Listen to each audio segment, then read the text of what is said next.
245장 다 함께 찬양하겠습니다.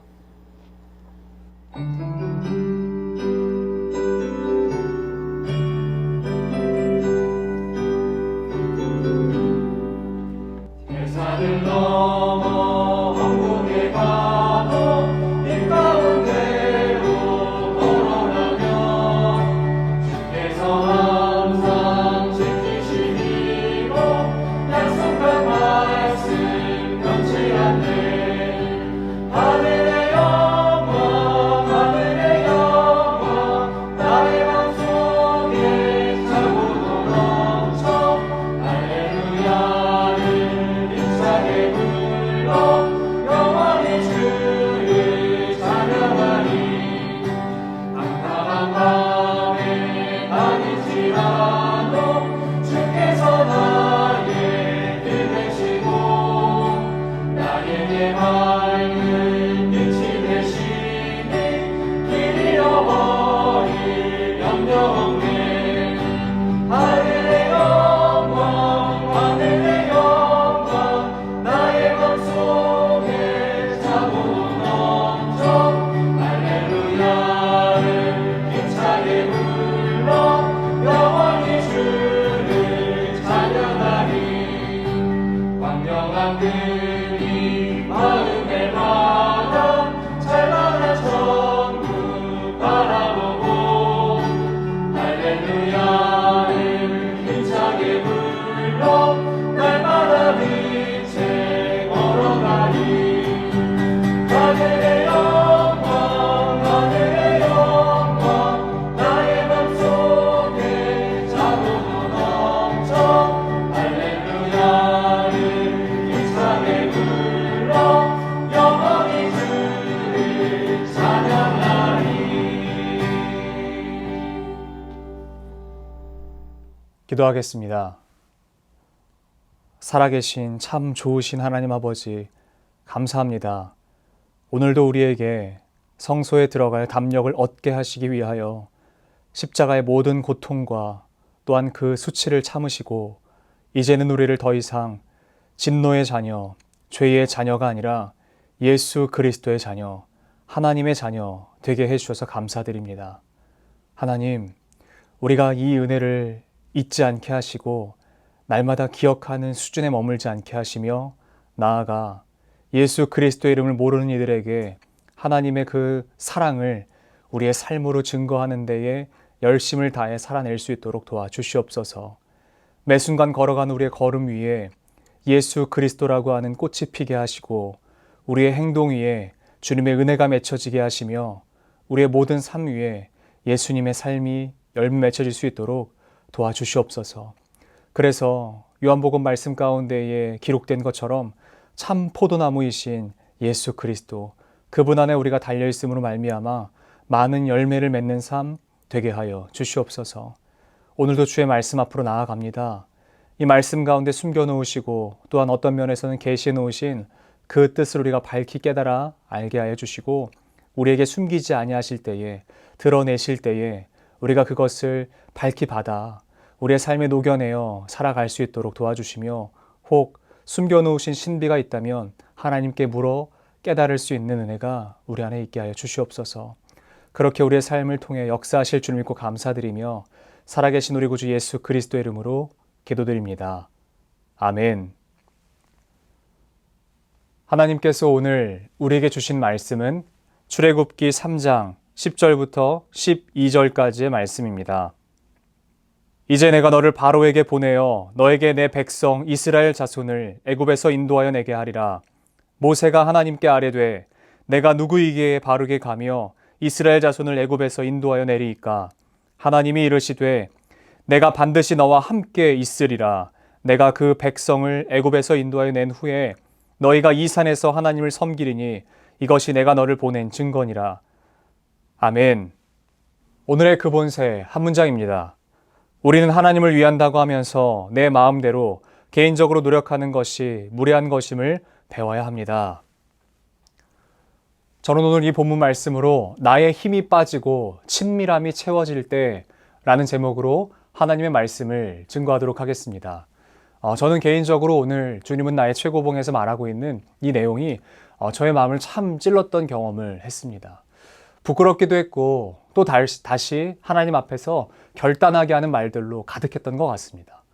오늘 말씀의 제목은 하나님과 교제한 이후에 라는 말로 기록되어 있습니다. 어떤 일을 함에 있어서 하나님과 교제한 이후에 할 것을 이야기하고 또한 그것에 대해서 어떻게 하는 것인지에 대한 내용을 우리에게 상세하게 말하고 있는 것을 볼 수 있습니다. 그러면서 수면 위로 등장시키는 인물이 바로 모세입니다. 모세라는 인물은 이스라엘의 영적 리더였죠. 그러면서 또 이미지적으로 봤을 때는요, 또 한 가지로 떠올렸었던 것은 무엇이냐면 어떤 리더로 서야 하는가에 대한 개인적인 질문들이 이미지로 막 떠오르더라고요.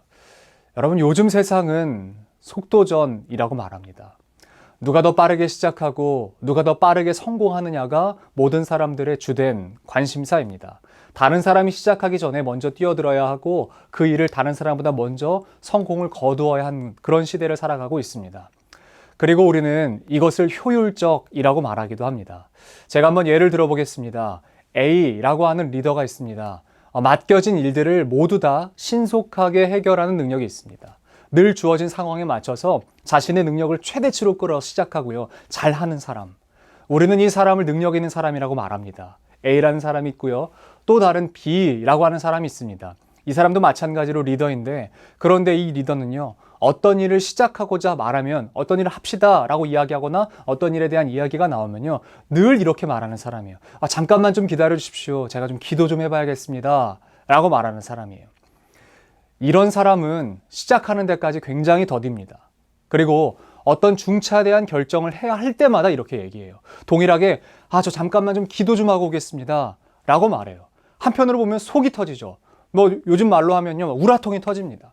그런데 제가 다시 한번 질문을 드리는 것은, 여러분, 만약에 여러분의 영적 리더를 만약에 여러분들이 고를 수 있다면 여러분은 A라는 사람을 선택하시겠습니까? B라는 사람을 선택하시겠습니까? 물론 제가 지금 이것을 든 것은 극단적인 예가 될 수 있겠지만요, 제가 어떤 것을 여러분들에게 말씀드리고 싶은지는 그 맥락을 깨달으셨으리라고 생각합니다. 하나님께서 모세를 부르사 하나님의 백성을 맡기신 그 시점은요, 모세가 왕궁에서 그 하세수트의 아들로 공주의 아들로서 왕궁에 있고 그 안에서 힘이 있을 때가 결코 아니었습니다. 만약 누군가를 지도자로 세운다면 통솔할 수 있는 능력이 있거나 아니면 팔로워들, 그를 따라오는 사람들로 하여금 흠모할 만한 어떤 모습이 있어야 되지 않겠습니까? 그러나 하나님은 모세를 완벽한 좌절, 박탈감을 맛본 후에야 부르십니다. 참 이것은 상식적이지가 않아요. 납득이 되지 않습니다. 백성들이 만약 모세가 그 공주의 아들, 하셉수의 그 아들로 있었을 때라면요, 아마 이스라엘 백성들은 대꾸 없이 따라오지 않았겠습니까?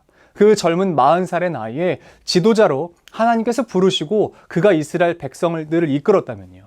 그러나 그때 모세를 따라온 그 사람들은요, 과연 누구의 권위를 인정하며 누구의 인도함을 받는 사람들이었겠습니까? 표면적으로는 모세를 따라가는 것처럼 보일 수 있으나 그의 뒤에 있는 애굽 군대가 두려웠을 거예요. 이것은 하나님께서 말씀하시는 진정한 출애굽이 결코 아닙니다. 또 다른 애굽의 권위에 순복하는 것일 뿐이고 그저 그것은 하나의 쿠데타 정도였을 것입니다. 하나님은 그런 출애굽을 원하지 않으셨어요. 하나님께서는 모세를 통해서요, 쿠데타를 일으키시기 위해서 그 모세를 불러서 그 양치고 있는 그 사람을 부른 것이 결코 아니었다라는 것이에요. 이미 이스라엘 사람들은요, 이미 다 잊었을 만한 그 언약. 사람들은 소망도 없고 기대도 없고 내일이 없는 그 삶을 살아가는 이 종의 삶을 살아가는 사람들에게 하나님께서 모세를 부르사 모세를 선택하신 이유는 무엇인 줄 아시겠습니까? 바로 500여 년 전에 아브라함과 그 맺었던 언약을 기억하시고 이제는 그 언약을 성취하시기 위해서입니다. 하나님께서 모세를 부르신 것은요, 그 부르심의 시기는요, 모두의 제가 처음에 이야기했던 것처럼 납득할 수 있는 상황이 결코 아니에요. 이해할 수 있는 상황이 결코 아니에요. 지금 이 모세는 양치기로 전락한 삶을 살고 있습니다. 더욱이 그는 자신의 양도 아니라 그의 장인이었던 이드로의 양을 맡아서 치며 처가살이하고 있는 사람이에요. 지금 모세의 삶은 그 누구도 주목하지 않습니다. 40년 전 왕궁에 있을 때는 힘도 있고 권력도 있고 말 한마디만 하면 군인들이 모두 다 움직였던 그때가 아니라 지금은 그저 양들이나 치는 그런 삶을 살아가고 있는 모세를 하나님께서는 그때 부르셨습니다. 심지어는요, 모세조차도 자신의 삶에 대해서 그다지 기대하지 않았던 것 같습니다. 하나님께서 모세를 부르사 가라 라고 말씀하셨을 때 모세의 대답을 보면 알 수 있죠. 출애굽기 4장 10절 말씀입니다. 모세가 여호와께 아뢰되 오 주여 나는 본래 말을 잘 하지 못하는 자이니이다. 주께서는 주의 종에게 명령하신 후에도 역시 그러하니 나는 입이 뻣뻣하고 혀가 둔한 자니이다. 모세가 배운 것이 없어서 이런 말을 했겠습니까? 하나님 저는 말을 못합니다 라고 말했겠냐고요. 그는 왕궁에서 그 어떤 사람들보다 왕궁의 정통 학문을 배웠던 사람이에요. 그리고 이 당시 애굽은요, 세계 최강국입니다. 그곳의 공주의 아들이라면 못 배워서 말을 못하는 사람이었겠습니까? 그리고 그는 지금 그저 겸손해서 아니면 가는 것이 두려워서 핑계한 것이 아니라는 것이에요. 40여 년간 양을 치는 동안요, 그는 모든 소망을 다 버렸습니다. 왕궁에서 천문학을 배우고 진술, 그리고 또 어떤 전법에 대해서 배웠던 과거의 모든 삶은요, 그가 양을 치면서 사는데 그 어떤 영향도 주지 못했기 때문에 모든 것을 다 그냥 버려버린 것이에요. 그래서 스스로 왕궁에서 배웠던 모든 지식은 버릴 수밖에 없었다는 것이에요. 예전에 혈기왕성하고 소위 말하는 잘 나가던 그 모세의 거품은 다 빠질 수밖에 없는 삶을 무려 40년 동안 살았습니다. 어떤 한 가지의 삶을 1년도 아니고 5년도 아니고 10년도 아니고 무려 40년 동안 살아간다면요, 그 삶이 내 삶이 되지 않겠습니까? 왕궁에서의 기억보다 이제 내가 살아왔던 이 40년의 삶이 지금 모세의 삶에는 그냥 안주하고 살아가기에 충분한 삶이었다라는 것입니다. 내가 이전에 왕가에서 자라났던 왕족으로서 모든 사람과 동일하게 양자였으니까요, 동일하게 살아갔던 그런 삶은 이제 모세의 삶과는 전혀 연관이 없는 것이에요. 그냥 오늘 먹고 오늘 치고 오늘 내게 맡겨진 이 양들을 치는데 그냥 그런 삶을 살아가는데 모세는 안주하고 그냥 그 정도 삶이 만족하는 삶이었다라는 것입니다. 그래서 하나님께서 가라 라고 명령하셨을 때 하나님 저는 못 갑니다. 왜냐하면 40년 전에 배웠던 나의 학문은 이제는 나에게 아무런 소용이 없기 때문에 그래요. 지금 그냥 그는 양치는 수준 정도만 알고 있었던 수준이었기 때문에 그렇습니다. 하나님 전 못 갑니다. 전 갈 수 없습니다 라고 이야기하는 것이에요. 여러분, 들에서 무슨 천문학이 필요합니까? 이 초원에서요, 무슨 천문학이 필요해요? 무슨 전법이 필요해요? 무슨 전술이 필요합니까? 왕궁의 삶을 영위했을 때면 가능하죠. 그곳에서의 삶이라면 어떻게 전투하고 어떻게 백성들을 통솔하고 이런 게 가능하죠. 근데 그냥 양치는 상황이에요. 그런 삶에게, 그런 사람에게 과연 하나님께서 말씀하셨던 그때 그것은 어떤 힘이 있었겠냐는 것이에요. 모세가 말했던 그 고백은 예전에 그 모세의 영광스러운 그런 삶이 지금은 없다라는 것입니다. 말 잘했던 모세, 일 잘하고 능률 졌던 모세, 맡겨진 상황을 척척 해내던 모세는 이미 없다는 것입니다. 그러나 하나님은 그때 하나님의 부르심이 모세에게 임했던 것을 보여주시고 말씀하세요. 그리고 그 어떤 곳으로도 흠모하고 시선을 빼앗길 만한 것이 없는 그때에 모세를 부르세요. 만약 우리가 생각하는 것처럼 모세가 40세의 모세였다면 모세는 아마 하나님 제가 갑니다. 저 갑니다. 제가 갑니다. 라고 말했을 것이에요. 그리고 자신의 힘으로 일을 했겠죠. 하나님의 일을 한다고 말하면서 그는 아마 그의 마음대로 스스로 노력하고 있었을 것입니다. 오늘 표현대로 보자면 무례하게도 말입니다. 그러나 80세의 모세는 가지 못한다고 말합니다. 왜냐하면 세상의 기준에서 봤을 때 지금의 모세는 결코 효율적이지 않기 때문에 그래요. 능률도 좋지 못하고 이제는 두려워요. 할 수 있는 것이 없기 때문에 두려워요. 사람들 앞에 서는 것도 두렵고요. 그럼에도 하나님은 지금이라고 말씀하세요. 그 누구도 없는 호렙산 떨기나무에 임하신 하나님은 모세가 가야 할 적기는 바로 지금이라고 말씀하세요. 왜일까요? 왜 하나님께서는 지금이라고 말씀하실까요? 모세는 지금 이제는 한 걸음도 무릎을 꿇지 않고는 한 걸음도 못 되기 때문에 그렇습니다. 그의 힘으로 할 수 있는 것이 아무것도 없기 때문에 그렇습니다. 하나님을 철저하게 의지하지 않으면 나아갈 수 없는 때가 바로 지금이기 때문에 그렇습니다. 제가 서두에 예를 들었던 것처럼요, 만약에 40세 때의 모세가 그 A라고 하는 리더의 모습이었다면 지금 80세의 모세는요, B라는 모습의 리더일 것입니다. 자신의 능률과 자신의 효율과 자신의 방법으로는 그 어떤 것도 할 수 없는 그때, 모세는 지금 그때 부르심을 받았던 것입니다. 그래서 모세는 이제 어떤 일을 함에 있어서요, 반드시 이렇게 얘기할 거예요. 잠시 좀 기다리십시오. 숨을 고르고 잠시 멈춰서 제가 좀 기도 좀 하고 오겠습니다. 하나님께 여쭙고 오겠습니다. 라고 말할 수밖에 없는 상황이 지금의 모세의 상황이기 때문에 하나님은 지금 부르시는 것이에요. 저는 우리 사랑하는 수유제일교회 성도님들께서요, 한 걸음도요, 여러분들의 힘으로 내딛지 않으셨으면 좋겠습니다. 매 순간 하나님의 힘으로 걸어가셨으면 좋겠어요. 그리고 매 순간 하나님께 여쭤봤으면 좋겠어요. 우리의 판단과 내 실행력보다 하나님이 우선되었으면 좋겠습니다. 내가 능력이 좋다고 평가받는 것보다요, 늦어도 되고 더뎌도 좋으니까 하나님의 말씀이 가라고 하실 때까지 기다렸다가 그분과 호흡하며 걸어가는 그러한 삶을 살아가시는 저 여러분들이 되었으면 좋겠습니다. 사람들이 볼 때는 그것은 더디고 늦고 비효율적이고 말도 안 되는 것이라고 생각할지 모릅니다. 그러나 저는 이 에스겔서의 이야기를 끝으로 오늘의 말씀을 마치고 싶은데요. 에스겔서의 말씀을 보면 성전에서 흘러나오는 물에 대한 이야기가 나옵니다. 그 과정은 우리가 성령 충만함에 이르는 과정입니다. 처음에는 발목까지 와요. 그 다음엔 무릎, 그 다음엔 허리까지요. 물이 발목까지 차올랐을 때보다 무릎까지 차올랐을 때 우리가 걸으려고 한다면 더 힘들고 더 더딥니다. 더 어려워요. 그리고 무릎보다 허리만큼 차면 더 힘들죠. 나아가는 것이 너무나 많은 힘이 필요합니다. 그러나 이 허리까지 찼던 물이 마침내 우리의 머리까지 잠기게 되면요, 그제야 비로소 우리는 그 물의 속도에 맞춰서 흘러갈 수 있게 됩니다. 이제 그 물에 흠뻑 잠긴 삶을 살아가 보시지 않겠습니까? 지금 더딘 이유는요, 그냥 우리에게 찬 그 성령은 발목까지 혹은 무릎까지 혹은 허리 정도까지 이기 때문인 것이에요. 내가 내 능률이나 내 생각이나 내 기준과 내 이름을 드러내고자 하는 어떤 삶을 버리고 성령으로 가득 채우면, 내 머리 끝까지 채우면요, 우리는 마침내 우리의 머리까지 잠겼을 때는 우리가 여태까지 걸어갔던 속도와는 비교도 안 되는 속도로 나아가게 될 줄로 믿습니다. 능률이 중요한 것이 아닙니다.